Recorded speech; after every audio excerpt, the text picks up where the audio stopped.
সুন্নতি বিবাহ হচ্ছে কম খরচের বিবাহ, এটা সাদামাটা হবে, বিবাহ সাদামাটা। আর আমাদের বিবাহ দেখবেন গরিব মানুষের বিবাহ হলেও 5 লাখ টাকা ঋণ করে বিবাহ দিয়েছে না? ওই যে চট্টগ্রাম অঞ্চলের দিকে দেখেছিলাম, একটা বিয়েতে মিনিমাম 50 লাখ টাকা খরচ করবে। হ্যাঁ, একজন গরিব মানুষের বিয়ে, তার বিয়ে তো 10 লাখ টাকা খরচ করতে হবে। 10 লাখ টাকা দিয়ে 10টা বিয়ে করা যায়, 10 লাখ টাকা দিয়ে 10টা বিয়ে করা যায়। নবী সাল্লাল্লাহু আলাইহি ওয়াসাল্লাম বিয়ে সিম্পল ছিল, সহজ। ছেলে মেয়েকে দেখতে পারবে একবার, ছেলে মেয়েকে দেখতে পারবে, মেয়ে এবং ছেলের সাথে প্রশ্নোত্তর করতে পারবে, ইমান আকীদা এসব জানার জন্য টুকিটাকি, পরিবারের গার্ডিয়ান সহ। ছেলে দেখবে, ছেলের মামা, ছেলের দুলা ভাই, এরা মেয়েকে দেখতে পারবে না। কথা বুঝতে পারছেন? দেখা দেখি হয়ে গেছে, এখন দুই পক্ষ রাজি, মাশাআল্লাহ, একটা দিন ঠিক করা হবে, জুমার দিন হলে ভালো হয়, বা যে কোনো দিনই করতে পারেন, জুমার দিন হলে ভালো হয়।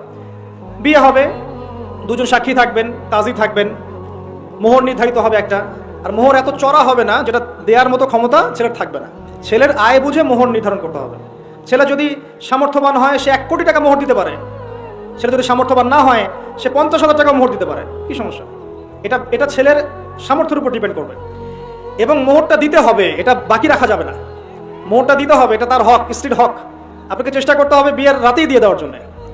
যদি না পারেন তার কাছ থেকে আপনি ছাড় নিতে পারেন। সে যদি বলে ঠিক আছে আপনি আমাকে আস্তে আস্তে দিয়েন, কোনো সমস্যা নাই, ওকে ফাইন, আপনি আস্তে আস্তে দিবেন, কিন্তু দিতে হবে আপনাকে, দিতে হবে আপনাকে। দিয়ে দিয়েছেন, তারপরে সে স্বেচ্ছায় সেখান থেকে আপনাকে কিছু দিয়েছে, আপনি চাইলে খরচ করতে পারেন। কিন্তু এমন করা যাবে না যে আপনি মোহর নির্ধারণ করেছেন 10 লাখ টাকা, 10,000 টাকা দিলেন, বাকিটা বাকি বউ মাফ করে দিয়েছে। এগুলো সম্পূর্ণ নারী নির্যাতন, এগুলো ধর্মের নামে নারী নির্যাতন, মেয়েদের অধিকার খর্ব করা।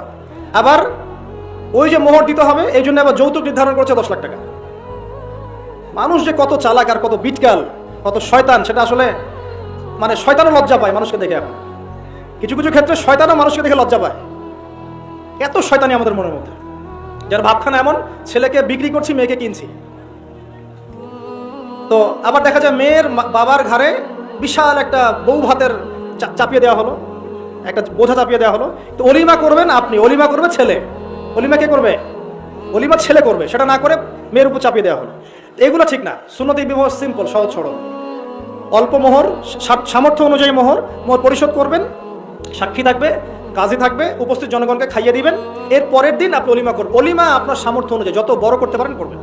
আর এই সমস্ত বিষয়ে সবচেয়ে বড় কথা হচ্ছে, বিয়ের ক্ষেত্রে মেয়ে এবং ছেলের দিনদারিতাকে দেখতে হবে। কি দেখতে হবে? দিনদারিতাকে দেখতে হবে। ছেলে কত বড় চাকরি করে, কত হ্যান্ডসাম, কত উঁচু বংশের, এটা পরের আলাপ, এগুলো আলাপ পরে। ছেলে 5 ওয়াক্ত নামাজ পড়ে কিনা আলাপ আগে, ছেলে দাঁড়িয়ে আছে কিনা আলাপ আগে, ছেলে হালাল খায় কিনা এগুলো আলাপ আগে, ছেলে কোরআন পড়তে জানে কিনা এগুলো আলাপ আগে, ছেলে ফরজ ওয়াজিব মেনে চলে কিনা সেটা আলাপ আগে, মেয়ে পর্দা করে কিনা এটা আগের কথা, মেয়ে দিন বোঝে কিনা এটা আগের কথা, মেয়ের আকীদা কেমন সেটা আগের কথা।